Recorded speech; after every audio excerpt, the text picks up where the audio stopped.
Chicken குழம்பு எப்படி செய்யலாம்னு பார்க்கலாம். சிக்கனை எடுத்துக்கிட்டோம்.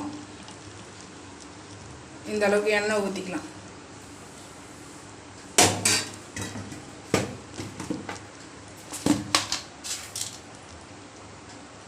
கல் உப்பு கொஞ்சம் போட்டுக்கலாம்.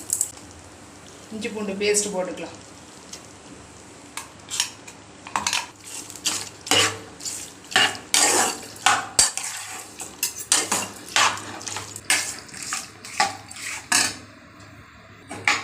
நல்லா மிக்ஸ் பண்ணிக்கலாம். இப்போதைக்கு இது நல்லா வேகட்டும், மூடி வச்சிடலாம். மிளகு இந்த அளவுக்கு போட்டுக்கலாம். ஜீரகம்,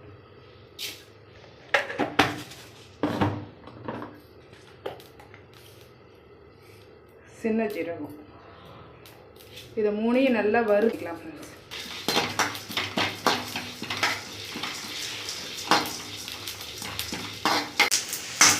இது நல்லா பொரிஞ்சிருச்சுங்க. இப்போ ஆறினோடனே அரைச்சி எடுத்துக்கலாம். சொம்பு தண்ணி ஊற்றிருக்கோங்க, இன்னும் ஒரு சொம்பு ஊற்றிக்கலாம். நல்லா வேகட்டும். வெந்த பிறகு குழம்பு தாளிக்க ஒரு கரண்டி எண்ணெய் எடுத்துக்கலாங்க.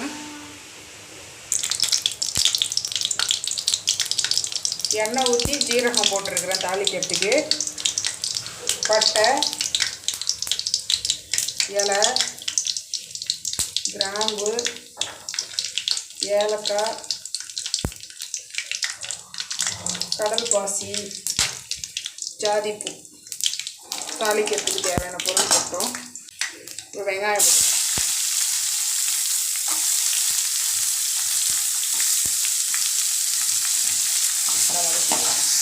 வெங்காயம் நல்லா வதங்கிட்டு ஒரு பச்சை மிளகா சேர்த்துக்கலாம். கொஞ்சமாக கருவேப்பிலை சேர்த்துக்கலாம். இதை வதங்கினது தக்காளி சேர்த்துக்கலாம்.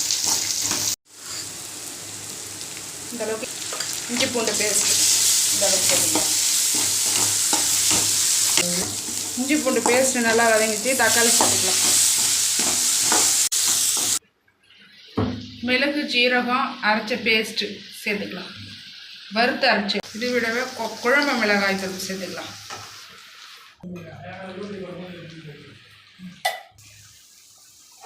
மசாலாவெல்லாம் நல்லா கலக்கிட்டு கொஞ்சம் தண்ணி ஊற்றிருக்கேன்.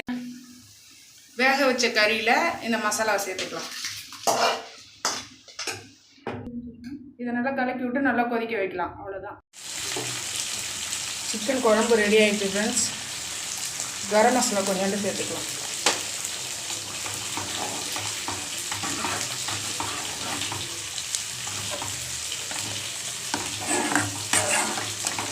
ஒரு சூடான சோறு,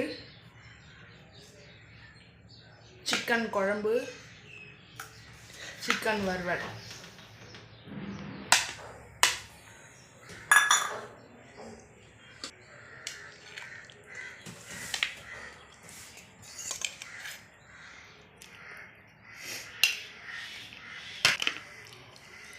சைடில் வறுவல்.